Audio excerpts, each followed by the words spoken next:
Hi friends, as I told you, I have come up with the part 2 of first lines of important books in English literature. In our previous video, we have discussed some 15 books, and today I have come up with another 15 novels, and I have come up with the first lines of those 15 lines, 15 novels, and also I have brought some of the important points about that particular novel. The first novel is Moby Dick or The Whale. I hope you all know who wrote the novel. The first line of the novel is Call Me Ishmael, one of the famous lines of American literature.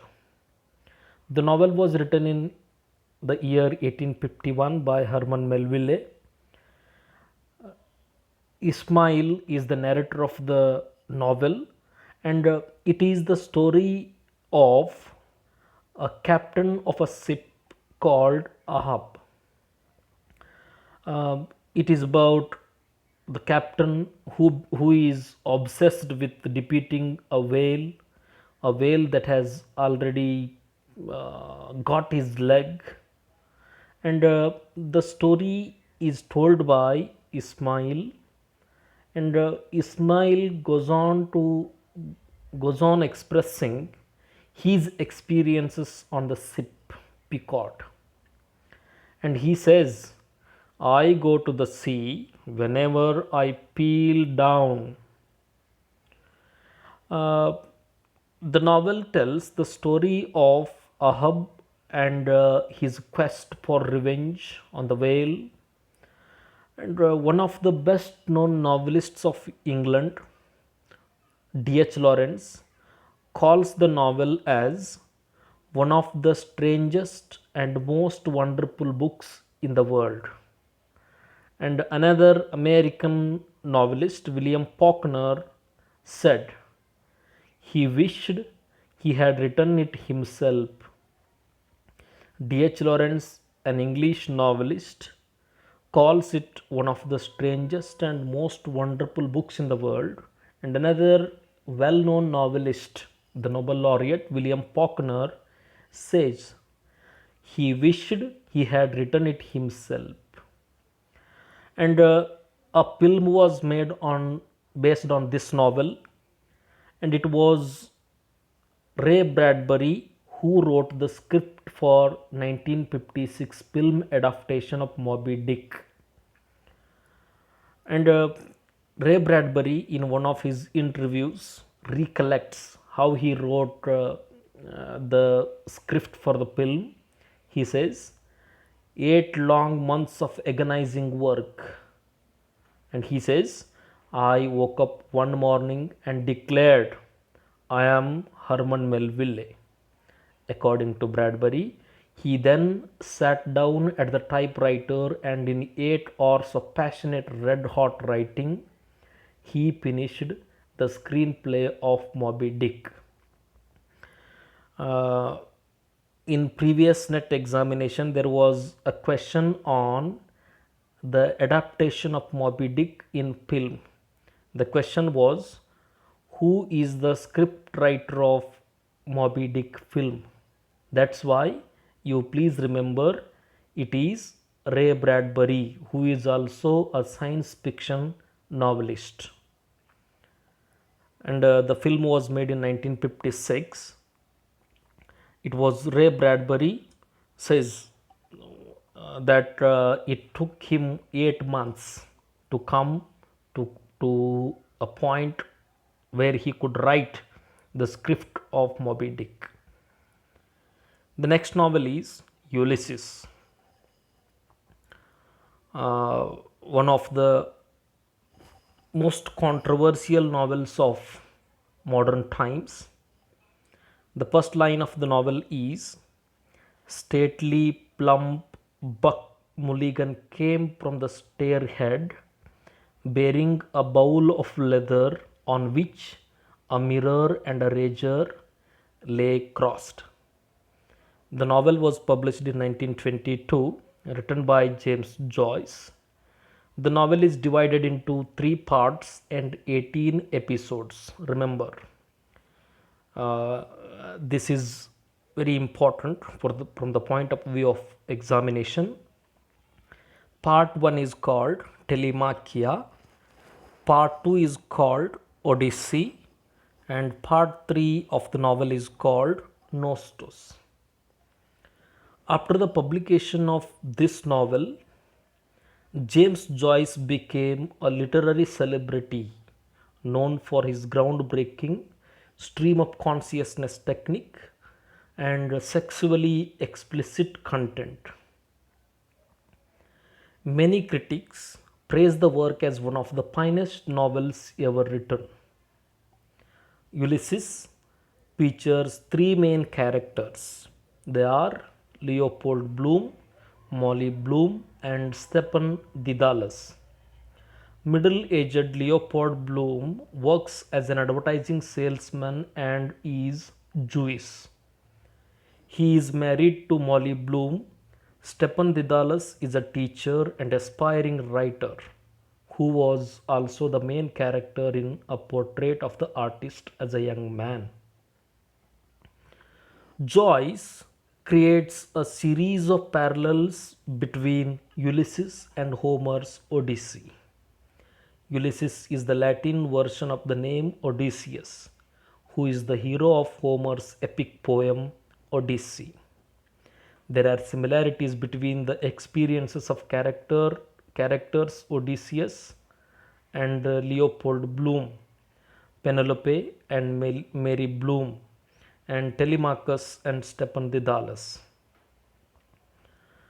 Ulysses follows Leopold Bloom as he goes from place to place in Dublin over the course of June the 16th, 1904. Remember the date, June 16, 1904, from 8 am until 3 am. Joyce chose that particular day because it was the day of his first date with his wife Nora Brancle. The date has become known as Bloom's Day, an annual celebration of James Joyce, and is observed in Dublin and around the world. June the 16th, 1904 is being celebrated till today as Bloom's Day in Dublin and all over the world. Please remember the date. It is very important from the point of view of examination. The next novel is The Catcher in the Rye. It is one of the best novels of 20th century. It brings about the problems of education, problems of learning, and problems of childhood, adulthood, and all the things are brought up in the novel. First line of the novel reads like this: if you really want to hear about it, the first thing you will probably want to know is where I was born and what my lousy childhood was like and how my parents were occupied and all before they had me and all that David Copperfield kind of crap. But I don't feel like going into it if you want to know the truth. The novel was written in 1951 by J.D. Salinger, whose full name is Jerome David Salinger. Uh, the Catcher in the Rye is perhaps the one of the earliest novels of teen angst. Catcher in the Rye has claimed its place in the canon of American literature as a cornerstone of counterculture fiction. It is not autobiographical. The book undeniably draws upon some events of the reclusive Salinger's early life in developing the background of main character Holden Caulfield. The main character of the novel is Holden Caulfield. remember the name of the hero. With the events in Catcher taking place in post World War II America, Caulfield's age does not reflect that of Salinger, who was born in 1919, but the prep school settings, threat of military school, and a Columbia University connection from form hint that Holden Caulfield could be Salinger's alter ego. The novel was very controversial because it was a rebellion against authority, and it was also rebellion against the language. It uses the language that provokes charges of obscenity and over talk of adolescent sexuality frequently land Catcher on banned books list. The next novel is by one of the Nobel laureates, Ernest Hemingway, The Old Man and the Sea. First line of the novel is: He was an old man who fished alone in a skiff in the Gulf Stream, and he had gone 84 days now without taking a fish. The novel was written in 1951 by Ernest Hemingway. Santiago is the old man of the title. Manolin is the help of Santiago. As the first line says, 84 days have passed without the old man catching a fish.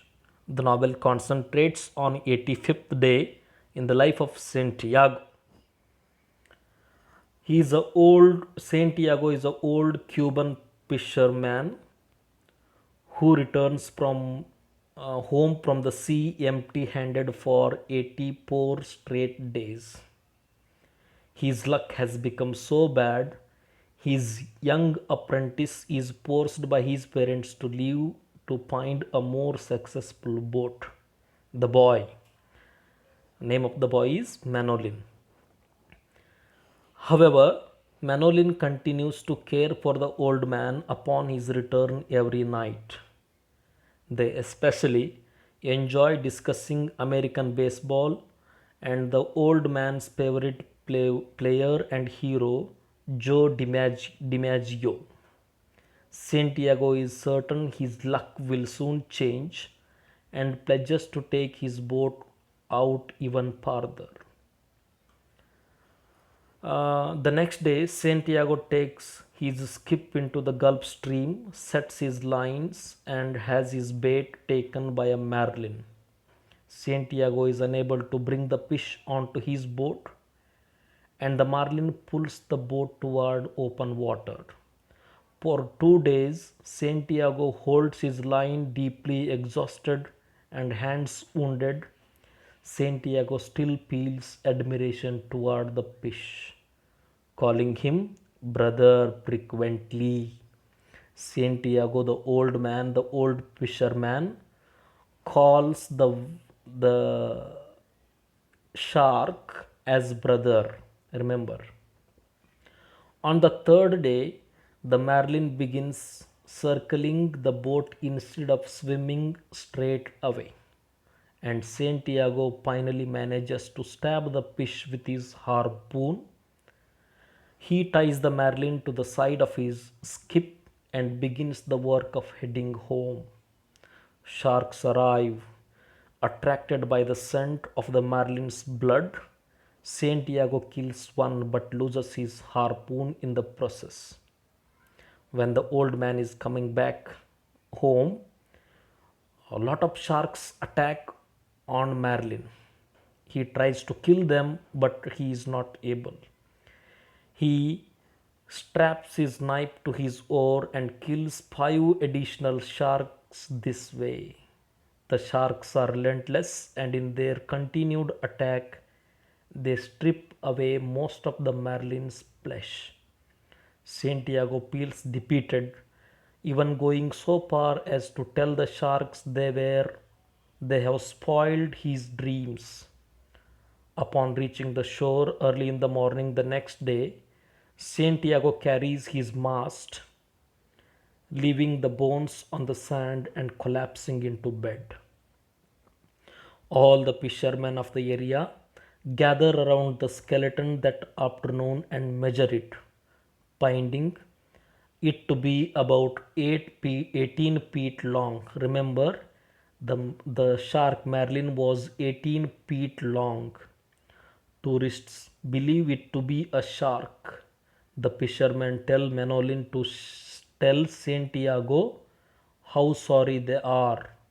Manolin cries when he finds the old man, especially when he sees Santiago's damaged hands.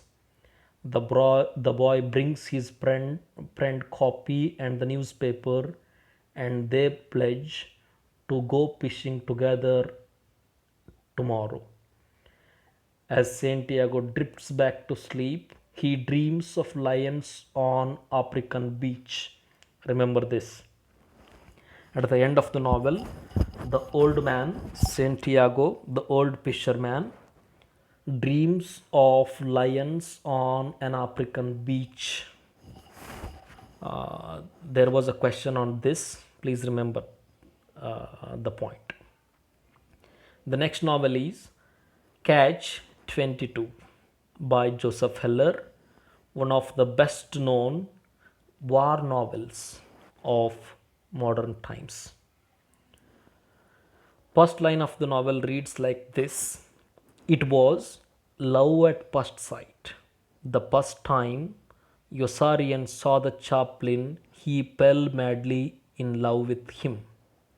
The novel was written in 1961 by Joseph Heller.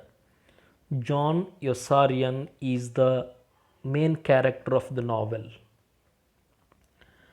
The novel follows World War II bombardier Captain Joe Yossarian and his squadron, a group based on the fictional island of Pianosa. The soldiers attempt to fulfill the continually increasing number of missions required in order to return home, all the while avoiding combat, danger at all costs, and barely acknowledging any distinction between the enemy at war and his commanding officers, both of whom he views as a threat to his safety. Catch-22 develops powerfully anti-war themes, including the total power of bureaucracy as well as bureaucratic absurdity, the inevitability of death and the futility of war, the military distortion of justice, nihilism and cynicism, paradoxes and impossibility, miscommunication and greed. Stylistically, the novel combines a memorable linguistic style involving satirical parody, the unusual third person omniscient narration with multiple points of view, and a non chronological story sequence.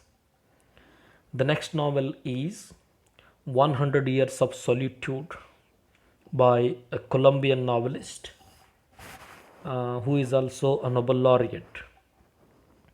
First line of the novel reads: Many years later, as he paced the firing squad, Colonel Aureliano Buendia was to remember that distant afternoon when his father took him to discover ice. The novel was written in 1967 by Gabriel Garcia Marquez, a Colombian novelist, a Nobel laureate. The novel centers on Buendia family, and the novel is set in Macondo, a fictional town which is created imaginatively by Gabriel Garcia Marquez. Uh, the novel is the story of the rise and fall of the Buendia family, which is mirrored by the development and destruction of their fictitious village, Macondo. Through a series of flashbacks, scenes, and backstory, we learn about the seven generations of the cursed bloodline as they live, love, and die in their town. The narrative begins with one of the most iconic lines in contemporary literature, which I have read earlier. Uh, the next novel is The Stranger or The Outsider, one of the existentialist novels by Albert Camus.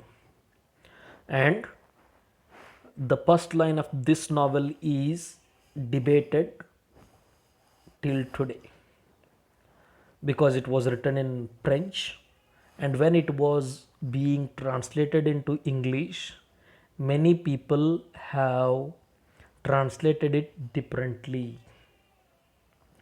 First line of the novel reads, Mother died today, or maybe yesterday. I can't be sure. The novel was published in 1942, which is written by Albert Camus, and the hero of the novel is Mersault. L.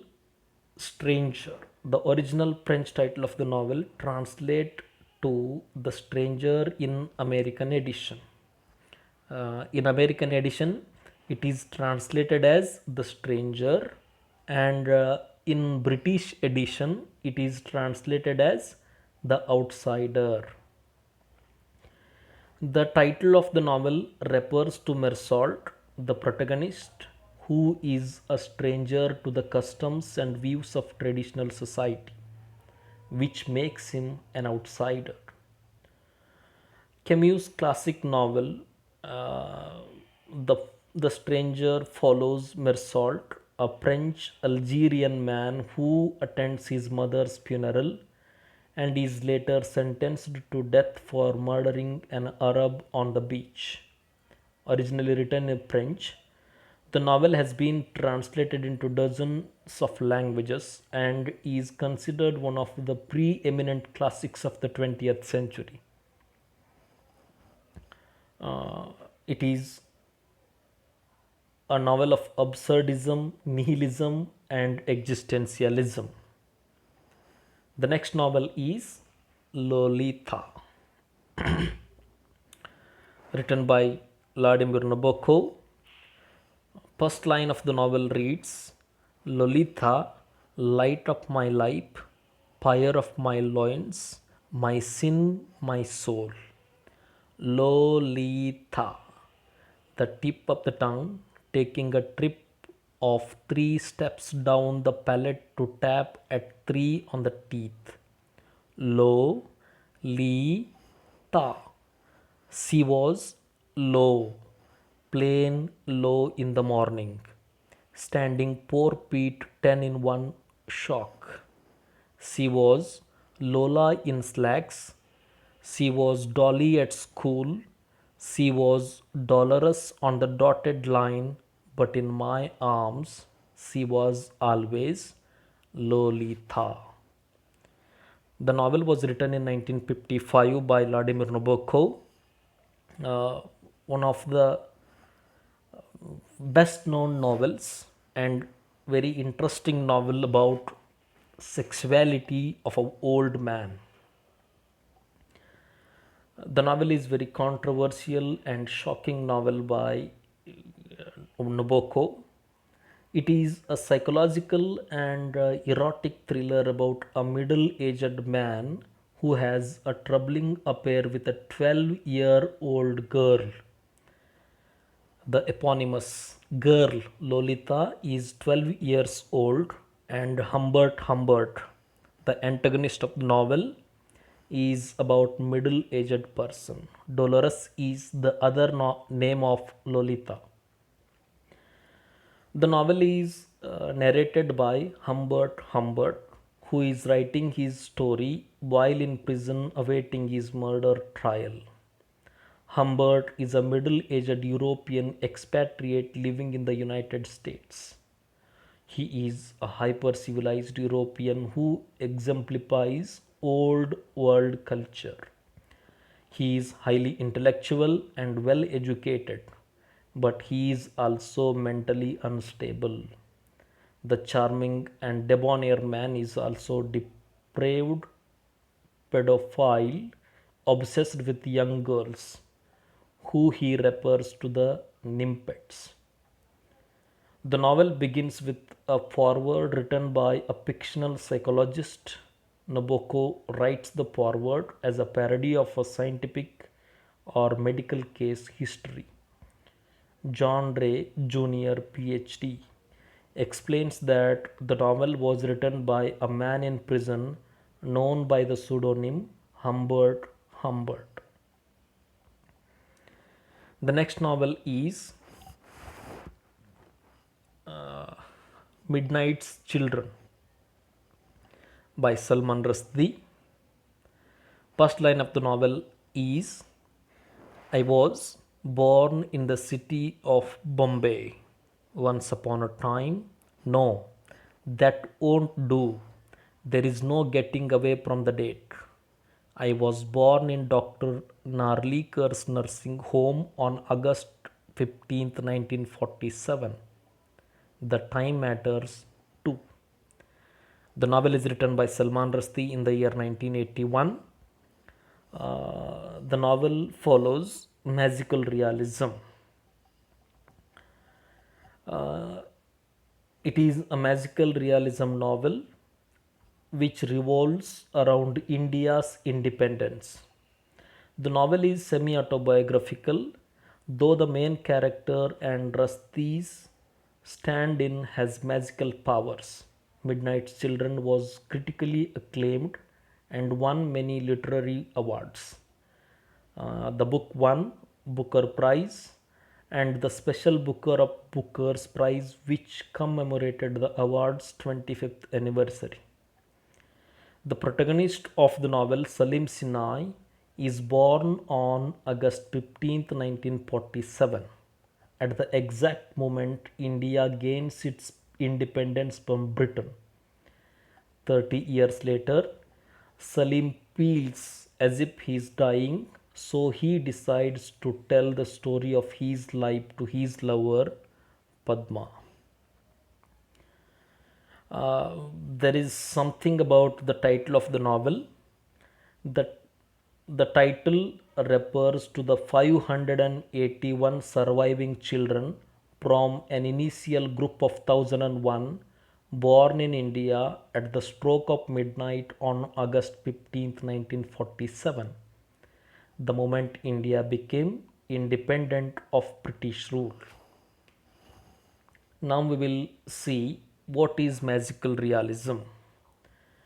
Is a genre of literature that depicts the real world as having an undercurrent of magic or fantasy. Magical realism is a part of the realism genre of fiction.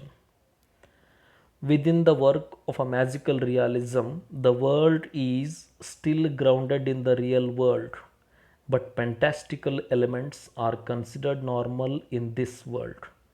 Like fairy tales, magical realism novels, and short stories blur the line between fantasy and reality.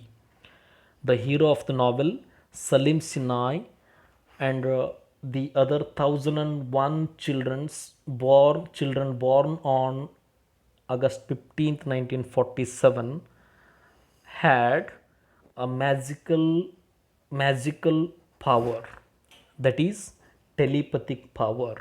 That's where the novel is magical realistic novel.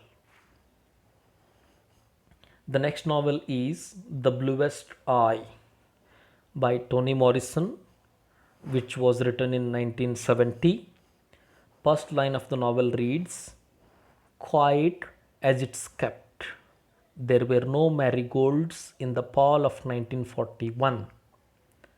Piccola Breedlove is the main character of the novel, and Claudia McTeer is the narrator of the novel. The title of the novel refers to Chaucer's Canterbury Tales, a medieval collection of stories about religious pilgrims going to Canterbury, with titles like The Miller's Tale. Though Chaucer's stories have nothing to do with dystopian or feminism, they reveal the foolishness and sinfulness of supposedly religious people.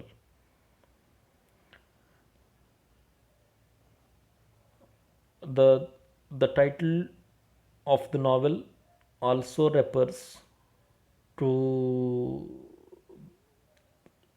considers as futuristic story as part of very old tradition of storytelling. There are similarities with this novel with Hawthorne's The Scarlet Letter and about the book. The book is compared to Brave New World and A Clockwork Orange.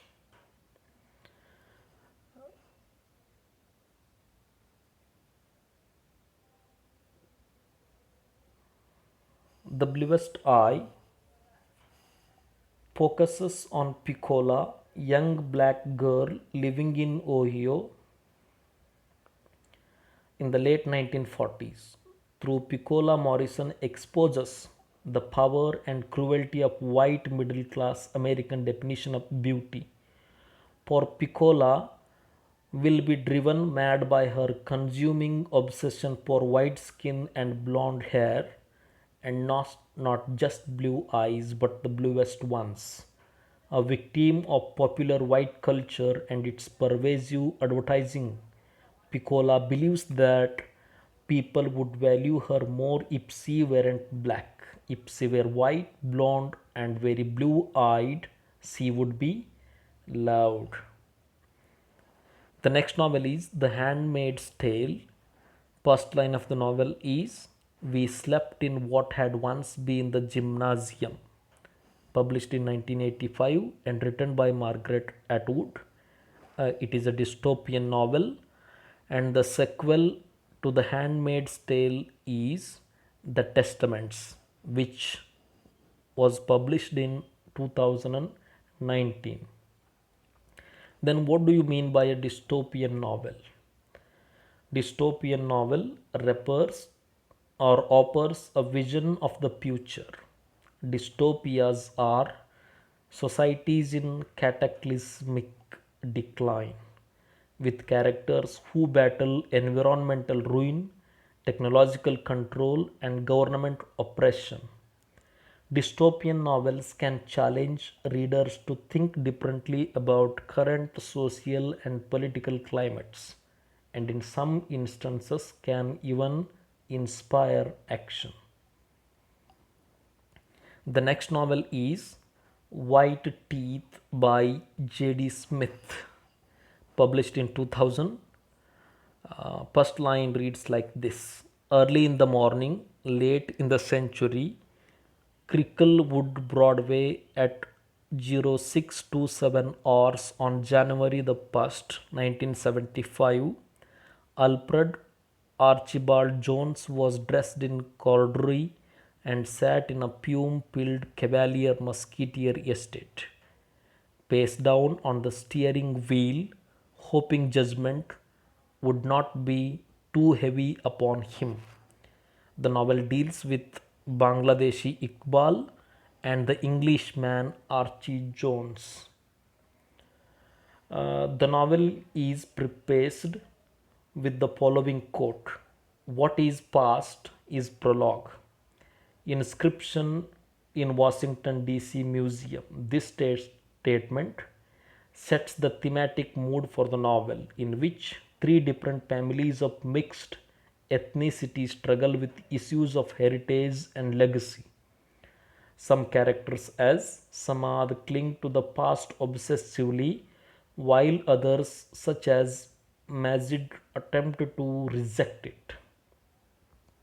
The novel's main story spans the years 1975 to 2000, but in a flashback reaches as far back as 1907 and beyond. In the style of historical realism, Smith cuts between incidents, points of view, and eras with movie like deftness, weaving these disparate stories into one narrative. The next novel is Murphy, an existential novelist by Samuel Beckett, written in 1938. First line is, the sun shone, having no alternative, on the nothing new. Is The novel is presentation of the Beckettian notion of man without action. Murphy has been claimed as a reader participation novel. To understand the novel, we must have clues. A pitiable character Beckett introduces, and he includes 20 items concerning her physical appearance from height to calf and knee size. To capture reality about Celia's womanhood and nature of her love for Murphy, it is necessary for readers to participate in the novel and bring into light the core truth about the husk of detail. The next book is Orlando, a biography by one of the best known women novelists of 20th century, Virginia Woolf, written in 1938. First line of the book reads, he, for there could be no doubt of his sex, though the passion of the time did something to disguise it, was in the act of slicing at the head of a moor which swung from the rafters. Orlando is the name of the subject of this fictional biography. It is a fictional biography of Virginia Woolf. The novel is an allusion to the Shakespearean character of Orlando from As You Like It, who also reflects gender fluidity. Orlando is likewise the name of the hero of Italian writer Ludovico Aristo's epic poem Orlando Furioso.